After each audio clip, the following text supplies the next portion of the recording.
Hello and welcome to your Exam 1 Key, my amazing analytical chemistry chemists. Question number 1, I'm just going to go into it. So question number 1, hopefully you put I understand. One person put trees haven't always been biodegradable, which I thought that was really interesting, but I checked the rest of their exam and I'm just guessing that was a mistake. Because it didn't end up on Chegg. Yay! We'll see how you guys feel about that in the survey I'll give out later. All right, question 2. Which of the following represents a quantitative analysis? So, quantitative analysis, we're talking about numbers, right? This is saying something where we're going to be determining how much, how many, how something, some kind of quantity. So the first one is analyze lake water for presence of mercury. It doesn't say for how much mercury, it's just saying, is it there? So this is a qualitative analysis. You determine if something's there. Determining an elemental percent composition of an unknown compound, that is a quantitative analysis because you're determining exactly percent of particular things. So what I mean by elemental percent, if you've got like CH4, you figuring out the percent of carbon and the percent of hydrogen in a particular sample. And that would be quantitative, that tells us how much. Identifying additional compounds which are related to the column after separating an analyte of interest. So identifying doesn't mean determining how much. So this is a qualitative analysis. And last but not least, determining the polar compound using TLC, so thin layer chromatography. So determining whether something's polar or not is not telling you how polar it is, for example. It's not giving you an amount, and that is why that was your answer. So if you hear loud noises outside, I am getting some work done on my house, so sorry. All right, question number 3. And this huge picture. What's the yellowish portion called? And I told you that this is from a centrifuge. And so, so essentially you've spun something down, the solid in the sample fell to the bottom. This is just called a pellet, or simply the solid. So this is called the supernatant. And how I kind of like to remember that is I picture some dude or dudette named Nate, and they're wearing a cape. Okay, that I cannot draw capes. That just became very apparent. Maybe I'll put their feet down here. I should ask my 6-year-old's really good at drawing. Okay, so they're wearing a cape. Yay! Supernatant. Okay, and that's how I would remember that. All right, moving on. We'll pretend I didn't do that. Anyways, that came out over here. All right, question 4. Doodles are adorable. They absolutely are. Therefore, the unit I've just made up to assess the dogness of a dog. How many centidoodles are in 46.2 kilodoodles? And the truth is, I actually think doodles are ugly. But I have one, and everybody keeps telling me he's cute, so I just go by that. Okay, the first thing we'll do is replace kilo with times 10 to the third. So now we've got 46.2 times 10 to the third doodles. If this is doodles, we put doodles down here. And we're going to change it to centidoodles.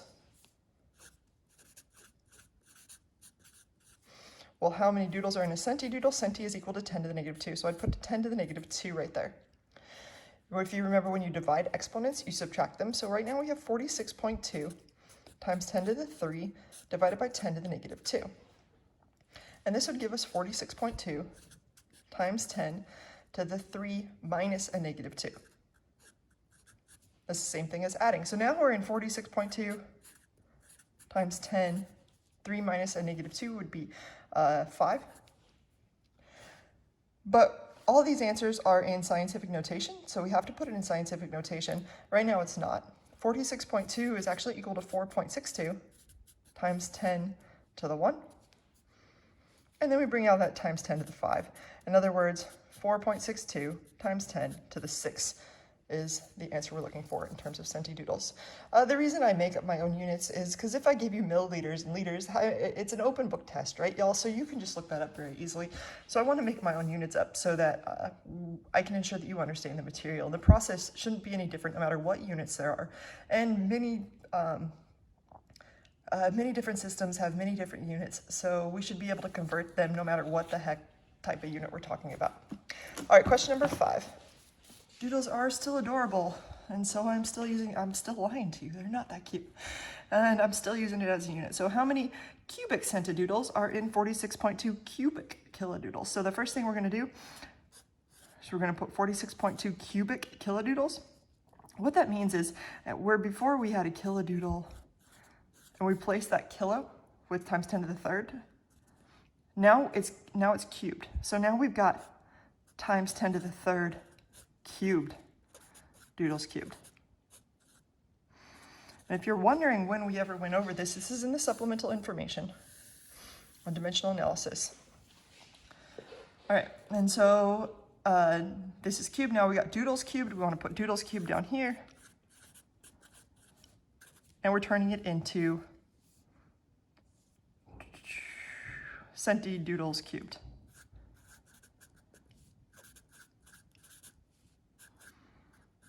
So essentially it's the same setup as was with here. Centi is 10 to the negative 2, but we're talking about it being cubed, so we have to cube that dude, or dudette. All right, so what this gives us is 46.2 times 10 to the third cubed. 10 to the third cubed, let me draw it over here. 10 to the third cubed is the same as 10 to the third times 10 to the third times 10 to the third, right? 10 to the third 3 times. That'd be 10 to the 3 plus 3 plus 3. A lot of times people take that 3 and they cube it. That's not the way it works. You actually would multiply those together or write them all out and add them up. This ends up being 10 to the 9. 3 plus 3 plus 3 is 9. Or another way you can look at it is 3 times 3 is 9. Doodles cubed. And we're going to divide that whole thing by 10 to the negative 2 cubed, which is 10 to the negative 2 times 10 to the negative 2 times 10 to the negative 2, or 10 to the negative 6. All right, now we're cooking with peanut oil. This is 46.2 times 10 to the 9 minus a negative 6. In other words, 15. So now we got 46.2 times 10 to the negative, or 10 to the 15, excuse me. Centidoodles cubed. But remember, we'd want to put this in scientific notation because all our answer choices are in there. This would be 4.62 times 10 to the 16. And that would be our answer A. All right, the next question. A solution of NaF is, or sodium fluoride, is 0.110 mole per liter. And it asks for this in ppm. ppm, I think in my thing I said, try to remember it as microgram per milliliter. Once you remember it as that, you never really have to remember anything else. No, this isn't the easiest way you could do it, but for some reason it's what's stuck in my head, so I just always do it. So we're going to take 0.110 mole per liter, and we'll change the liter into milliliter. We know there are 10 to the negative third liters in a milliliter. So we turned the liters into liters, and let me do a better job of explaining how we did this. We went from mole per liter into microgram per milliliter. Now we're in mole town. We got to get to microgram town. We know to go from mole to gram, it's pretty straightforward. You know that a mole of this has 41.99 grams. Now we're in gram town, and now we can go ahead and go into microgram town. We know then there are 10 to the negative 6 grams in a microgram. So we can go ahead and calculate this out. We got 10 to the negative third times 0.110 times 41.99 divided by 10 to the negative 6. And I get an answer, this had 3 sig figs, so I get an answer of 4620 ppm. And that is why this was your answer for question number 6. All right, moving on, question number 7. Okay, 225 milliliter solution of 0.11 mole per liter NaF contains what mass of NaF solute? So first things first, you have liters, you have mole per liter. You want to figure out how many moles are in there. So we know milliliter. We just moved the decimal place over 2 times, so we got 0.225 liters. And we know that there are, in a liter, remember that big M is equal to mole over liters. So we know that in a liter, there's 0.110 mole of this stuff. Now we're in mole town. We know a mole has 41.99 grams, and that will give us the mass. 0.225 times 0.11 times 41.99. And I get an answer of 1.04 grams. All right, question 8.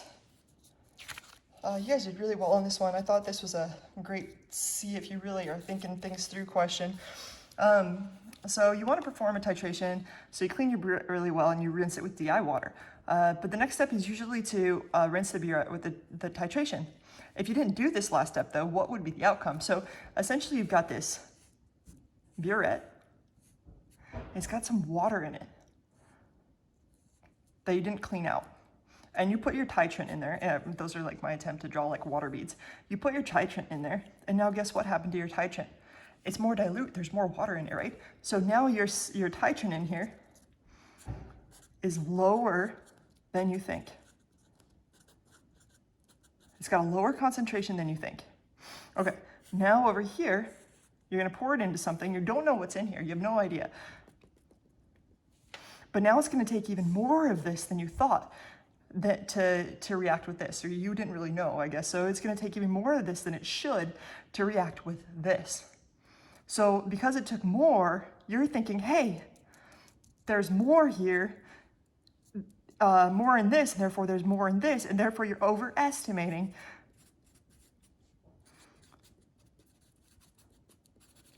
your analyte concentration.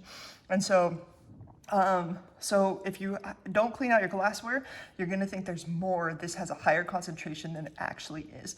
Because if you had rinsed it, you would have used less of this, and therefore you would have determined that this was a lower concentration and would have been more accurate. So your titrate would be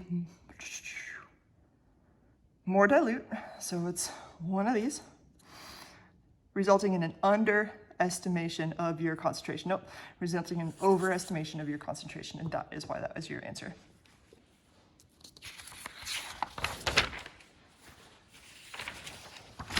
Question 9. Okay, on a balance, a 10 milliliter volumetric pipette delivers 9.994 grams of water at 20 degrees Celsius. And it says, find the true volume of that pipette. So you fill something to 10 milliliters, you pour it into a little beaker or something, and it says, hey, the mass of that water is 9.994 grams. But remember, the density is different at certain temperatures, and so you can figure out the true volume by using the correction including buoyancy. We know for every gram, there's actually 1.0029 milliliters at that temperature. So you can take 9.994 times 1.0029, just to make sure it's not a none of these answer or something to that effect. I have 10.02 as my answer. All right, this was a fun one. I think a lot of people maybe slightly misunderstood my question. I still tried to be really fair with the points, and a little bit overly generous, I think. But let's talk about what this is. So you want to make a stock solution. You want to make 0.15 from a 1.5. That's a 1 to 10 solution. That means for every one of these, your final solution is going to need a total of 10, proportion-wise. All right, so a lot of people did M1 V1 equals M2 V2, and you found out that your second volume is 10 milliliters. If you just notice this is a 1 to 10, you can know that too. All right, so we need 10 milliliters of the stock solution. So really concentrated stuff, and we want to put it in a flask. Well, the only thing I give you with 100 milliliters is this volumetric flask. And the cool thing about volumetric flask, they have this line on here, which is dedicated to that volume. So this is like, yo, this is 100 milliliters. And of course, there's a certain amount of air. It has a TC, to contain air. I don't know the exact amount, but it's plus or minus a very small percentage of that 100. So what you want to do is you want to take 10 milliliters of this and put it in here, and then fill with water. It depends on what you're using. Oftentimes you want to maybe put water in here first and then add the stock solution, mix it around a little bit, fill with water. But what I was looking for is, did you take a volumetric, the 10 milliliter pipette, pour 10 milliliters in here and fill with water? Those are the things that I was looking for. Some interesting answers I got, and they were all very common. One was, what was it? Took 10 1 milliliter pipettes, because you're like, hey, a milliliter is a small volume, so the air is going to be smaller. The problem is if you do it 10 times, that air is compounding, and every single time you do it, you're adding more and more air to it. And that's ultimately not what we want to do, right? Is add more air. So the reason we took the 10 milliliter is because it's a one single measurement. So really the least amount of measurements you can do is going to produce the least amount of air. So we took one over here and we filled to the 100 milliliter. That was 2 measurements. We had the air from the 10 milliliter pipette and we had the air from the 100 milliliter mark. Anything over there, anything more than that is you're taking more measurements than you absolutely need to. All right, so I hope that helped. Again, I tried to be fair and reasonable, and if you got the dilution correct, you got at least 5 points just from doing the calculation. Okay, you accidentally calibrate a pH meter with a solution that has a pH of 4.14 instead of 4.00. All right, so you tell this pH meter, usually pH meters have 3 sets of calibration. They have an acidic, a basic, and a neutral calibration. So you go through and you want to say, hey, pH of 4 is this stuff, and you give it a solution that's pH 4. And pH 7 is this, and you give it. And so that allows it to form a logarithmic line for the calibration curve that knows what it is. But what happens is if you do 4.14 instead of 4, it ends up going up here. So that shifts the line up a little bit, right? And what that does is it causes every single measurement that you do, every single unknown, to be off just a little bit. And that's called systematic error.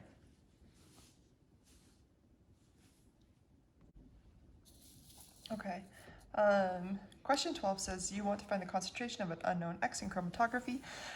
So first you want to sample. So chromatography, we're talking about anything related to time. So this would be like time.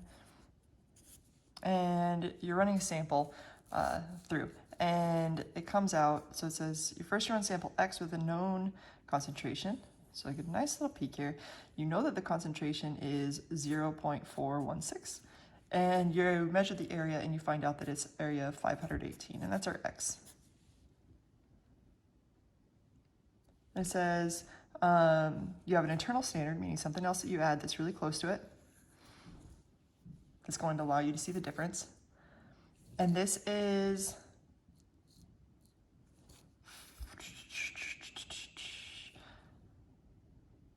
I can do it, 0.114. And it's got a peak of 118. And this is our internal standard S. All right, so we want to relate those two things by looking at their areas and their concentration. So there's an equation we talked about, and it is about response factor. If you didn't use response factor on this and instead you looked at ratios, you ended up getting the question wrong. So I suggest making sure that you look at the list of topics that I provide so that you know exactly what to know for the exam. All right, so it goes like this. So the area of let's say some particular X, which is what we're looking at, divided by the concentration of that X is equal to some response factor times the area of this S over the concentration of some S. All right, and so S being the standard and X being the analyte that we're interested in, we figure out F. And F just tells us kind of a relative relationship between these two things. All right, so let's go ahead and plug those in. The area of X is 518 divided by the concentration of X, which we knew was 0.416. And we'll set that equal to some response factor F times the area of S, which was 118, over the concentration 0.114 molar per liter there. Now let's solve for F, shall we? Okay, so 518 divided by 0.416 is equaling to some response factor times 118 divided by 0.114. And I find out the response factor is about 1.203. I'm not going to shy away from some extra sig figs there. In other words, this tells us that this relationship is 120 times bigger than this one, and that's pretty much all that that gives us. But we need it for this next problem where we don't know the concentration of the unknown and we're trying to figure it out. So in this case, we use the same equation, but it says now you run an unknown of x. The area for x in this case is 413. So now we take 413 and we're trying to find the concentration of x. That's our unknown. And we set that equal to our response factor, which doesn't change despite the fact that it's a different run, times our area of our sample, which looks to be 804, divided by the concentration of that sample. All right, let's go ahead and do it. 413.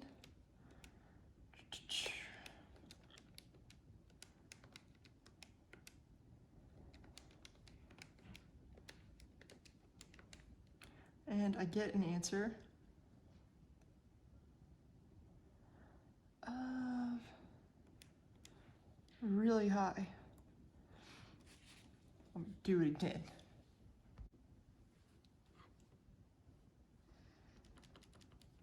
Sorry, I got an answer that wasn't reasonable, so always check to see if it's not reasonable. The reason being I put 120 when I was talking about it. I end up getting 0.3497. So my concentration X equals 0.3497 with 3 sig figs, that would be 0.350. All right, question 13. You're having some trouble. Okay, so remember that this was we used an internal standard. So that's what an internal standard is. An external standard is what you use, kind of like the pH up here. We use it to calibrate a particular instrument. So question 13 says you're having trouble, and the reason I want to do that is I wanted to tell you about these. So you're having trouble, you're trying to measure concentration of your analyte. So in other words, you think that your analyte should be, if this is like added volume to a particular sample and you're taking a response, this is your concentration. You think that maybe you should be up here or down here, but it's telling you you're up here. So you think you should be there, but it's like, hey, you're actually up here. So what standard should you use to determine if it's affecting the response? Well, here's how you figure it out. If you're getting a sample that's, when you add something, the matrix doesn't respond the way you want it to, or the instrument doesn't respond the way you want it to, then you know that something's wrong. So if I added, say, 10 millimolar to my solution, then the concentration should go up by 10 millimolar, right? So let's say that's going to be a difference of 10 millimolar. But what if I add exactly 10 millimolar to this and it only goes up by like 5 millimolar? The response does. Well, then you know something's wrong. And that's called a standard addition, when you add the same thing over and over again to see if the concentration goes up. If it doesn't go up by the response that it should go up, that means your matrix is likely affecting it or something's wrong with your instrument. The gold standard, oh my goodness. I need to stop writing these tests when I'm tired. Okay, find the equilibrium constant of this thing. So I give you these two reactions and say, figure it out. Well, remember, we can manipulate equilibrium constants, and in the end, all you do is just multiply them together. So it looks to me, if we're gonna add these two up to get to this, we have to reverse this one. So it's really 2C going back and forth between A plus 2B. If you do that, your K1 is actually going to be 1 over 1.44. Now we get rid of this reaction. And then we can add them together. If we go to add them together, the C's cancel out. and you get D going to A plus 2B.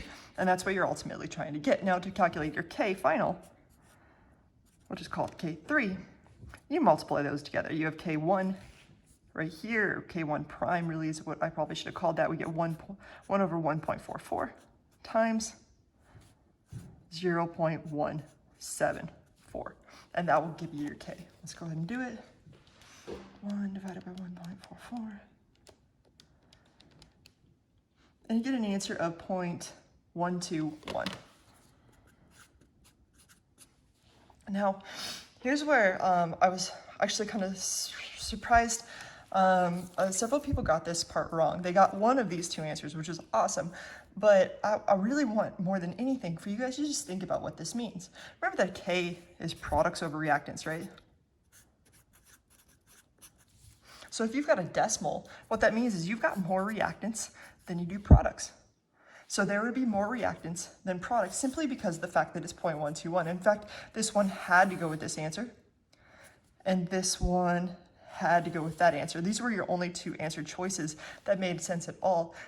So be real careful with this stuff. And sometimes I can see when you hear these words over and over, they start to blend, right? So probably that happened to some people. That happened to me on exams many times where you're like, what's a product? What's a reactant? They kind of all sound the same, but nevertheless, this is something I really care more about than you guys being able to do this jazz right here. Like, that's cool, but understanding these concepts is far more important to me.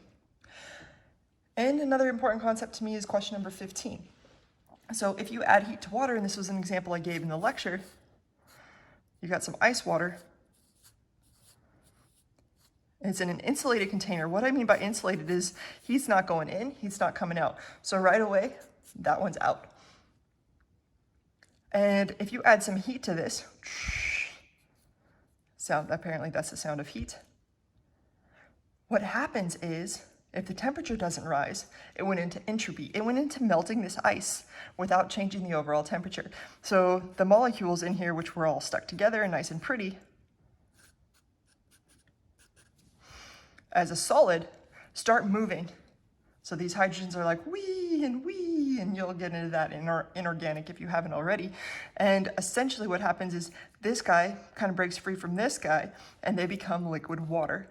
And that's what happens. The energy goes in the movement and the vibration of the molecules without changing anything else. The rest of the questions I just made up, and I didn't check to see if anybody put that, but if you did, I like you. Okay, question number 16.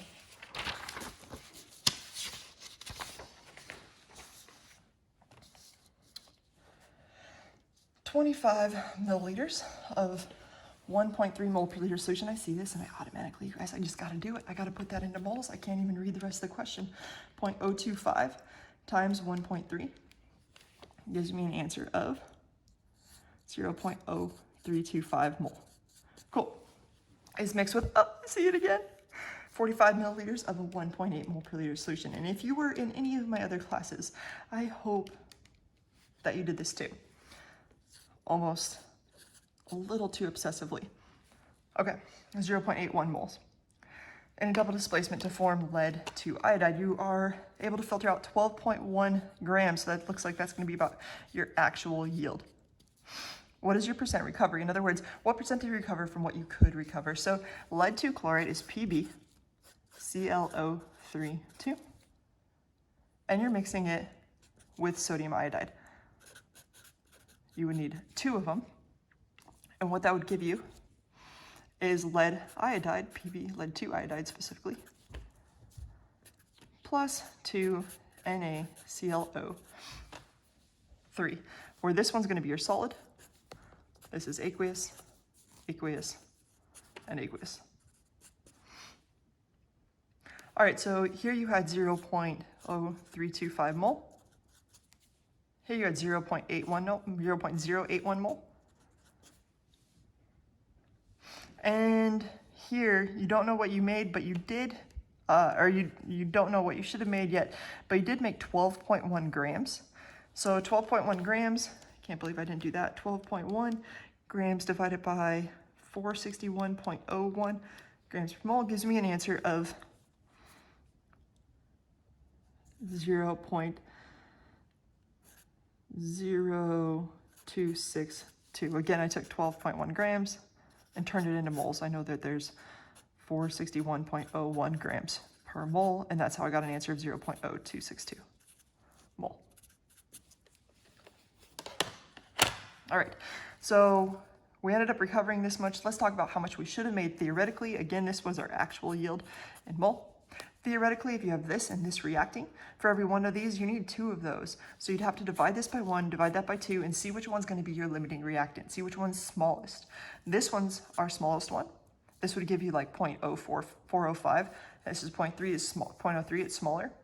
So this is going to determine how much of this we made. If we got 0.0315 mole,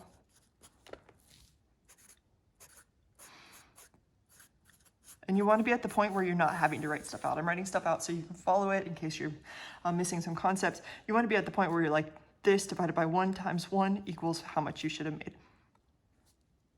Okay, so we know for every 1 mole, because of the coefficient over here is 1 mole of PbCl032, we get 1 mole, because the coefficient of this is 1, of PbI2. In other words, 0.0325 mole. All right, so this is how much you should have got. This is how much you actually got. 0.0262 divided by 0.0325 times 100% will tell you the percent that that was.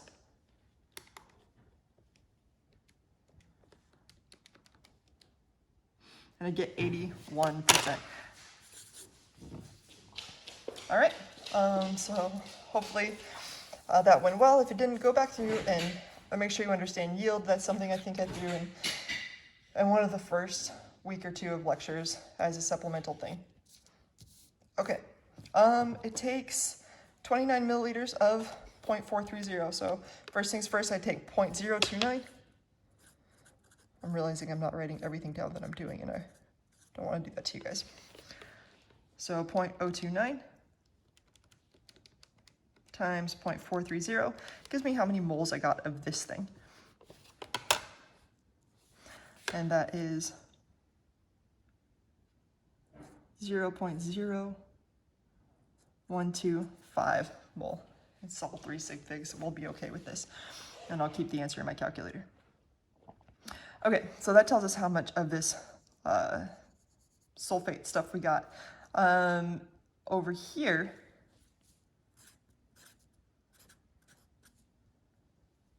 oops, 125. It tells us we had 25 milliliters of this I3 negative. So essentially what we did is we're titrating over here, and you got 0.0125 mole, which you're going to add to this solution over here, which is 25 milliliters, whereas 0.025 liters of something in there, of this I3 negative, but you don't know its concentration.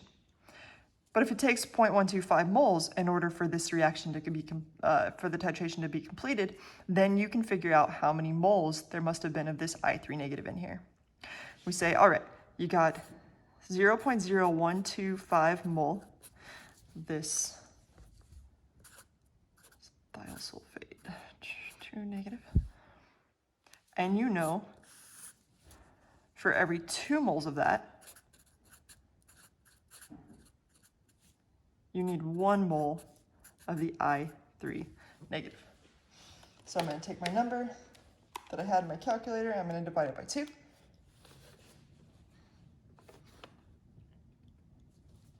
Maybe. And I get 0.006235 mole of this triiodide ion. All right. So that's how many moles I got. Remember, we're looking for concentration. So in other words, you had that many moles in here. Guess what you also know? You know how many liters you had divided by the 0.0250 liters. And you find out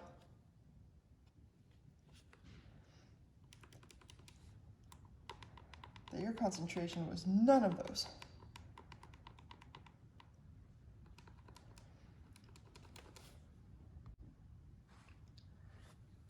because it was asking for the p function. Remember, p means negative log of, so p of your I3 negative is negative log of your I3 negative. We found out that the concentration is, let's look at the calculator, 2.494 times 10 to the negative 1, 0.2494. So let's go ahead and take the negative log of that. And I get a p function of 0.603. And that is why that is your answer.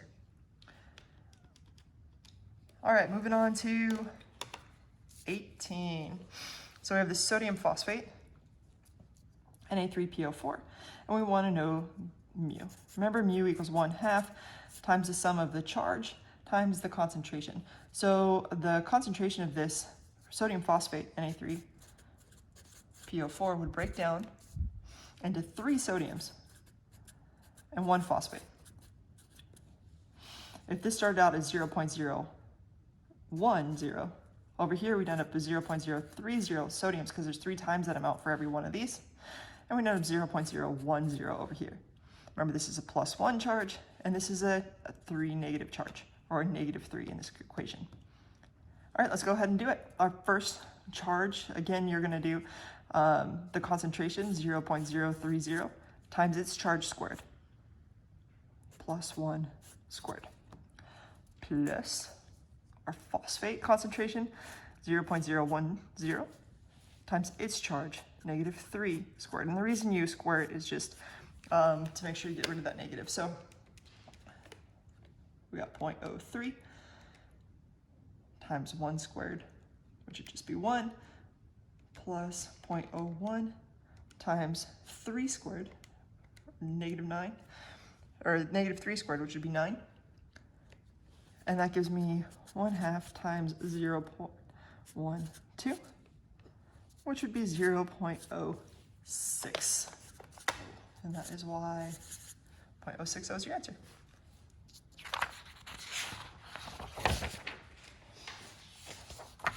All right, the next question kind of piggybacks on that concept.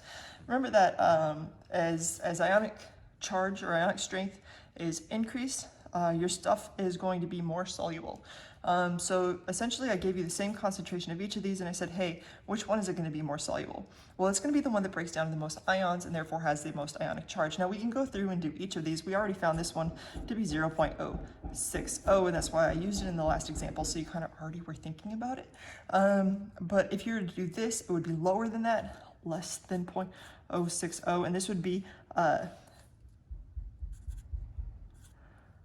0.010 because it's a 1-to-1, and we talked about being able to do that shortcut. All right, so in other words, that right there has the most ionic charge, and therefore this calcium fluoride would be more soluble in this particular sample. Increase ionic strength. We're going to increase solubility. Okay. Question 20.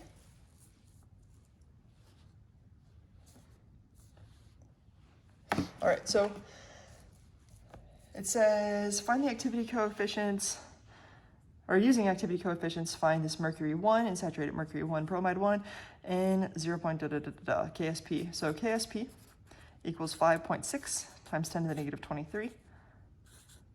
I can do it. And we know that the KSP of this thing is going to be equal to, generally speaking, to the concentration of, we'll say X. All right, let me do a better job here. Let's do a much better job. Mercury bromide, mercury 1 bromide will break down into Hg2, 2+, and 2 Br negatives. And generally, if we're doing some kind of solubility, we'd say this is X and this is 2X, right? And if we're going to put it into a K, we'd say KSP is equal to this X times this one, which would be 2X squared, which is another way of saying our mercury 1 concentration times our bromide concentration squared, right? So all this is great and dandy and a perfect way of setting it up, except I told you to use the activity coefficients. I also put it in this 0.010 mole per liter sodium chloride. All right, so no problem. Really, there's no problem, because you know that X here is no longer just the concentration. We're going to have to include the activity coefficients.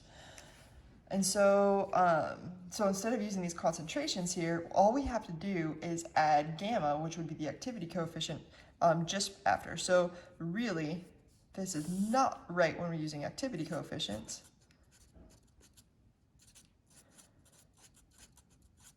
We want to make sure that we're accounting for what ionic strength is doing. So we'll have this Hg2 2+ still, but now we're going to have the gamma of the Hg2 2+, which we'll use the table to figure out, times our bromide concentration squared, doesn't change, but because it's squared, we're going to also want our gamma squared for this bromide. Cool, so now it's kind of a plug and a chug. One thing we should note is that the mu, the ionic strength of this, is going to be 0.010. Remember, I just said a shortcut is if this is +1 and this is -1, and these have a ratio of 1 to 1, then it's just going to be the concentration will be your ionic strength, and I tried to make that pretty simple on you. All right, so let's go ahead and solve this using KSP. So now we got 5.6 times 10 to the negative 23 is equaling, let's go ahead and replace this one with X and this one with 2X, because for every 1 mercury, there's 2 bromides.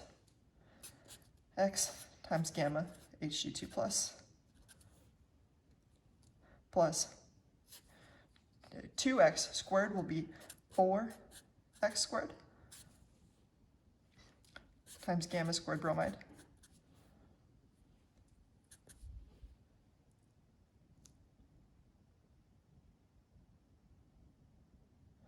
And this will give us 4x cubed, if you can combine the x's,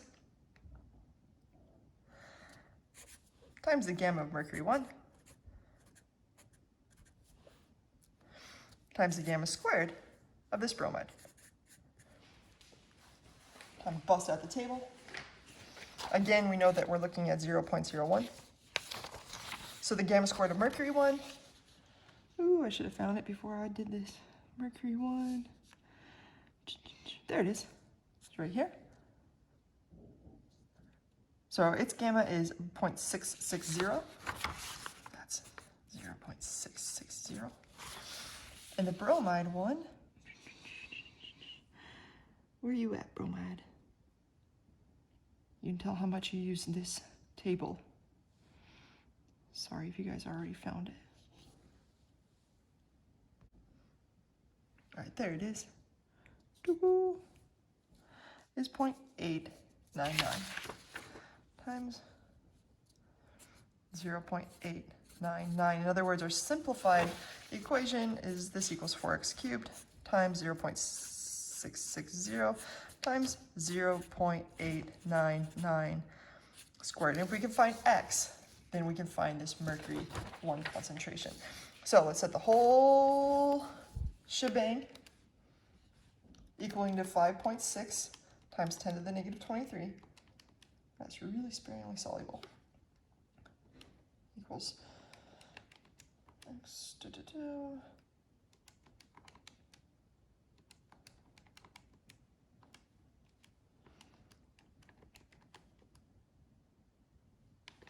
And once you take the cube root, you get an answer of x equals 3.0 times 10 to the negative 8. X again happens to be the same amount as the mercury 1 concentration, and that is why that is your answer. I think that was an answer choice. Sure hope it was.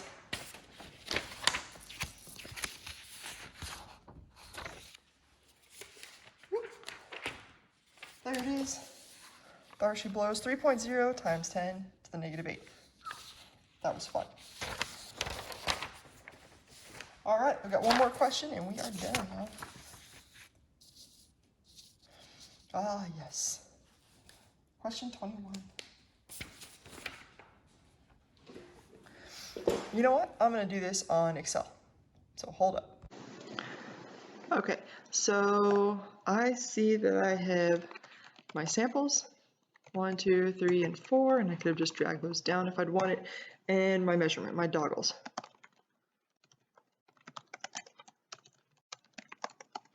The first one is 1.4, the next one's 1.6, next one's 1.4, next one's 1.2. All right, and I told you that that within plus or minus 3 standard deviations was the range that I was looking for. So first of all, let's go ahead and find out what the average is, just for funsies. We get 1.4, and my standard deviation is 0.1632. So again, this was my average, this is my standard deviation. Now I want to do 3 standard deviations. So in other words, I'm going to say equals 3 times that number right there, the standard deviation. And that gives me what 3 standard deviations is. Now we have a lower limit, and that's going to be equal to our average, which is this 1.4, minus 3 standard deviations, and hit enter. So again, we took 1.4 minus 0.48, and we have an upper. That's going to be equal to our average, 1.4, plus 3 standard deviations. And that'd be 1.9, and that's why your answer is 0.91 to 1.9. All right, I hope that helped. Have a wonderful week, everybody, and yeah, take care. Happy spring break almost. Bye.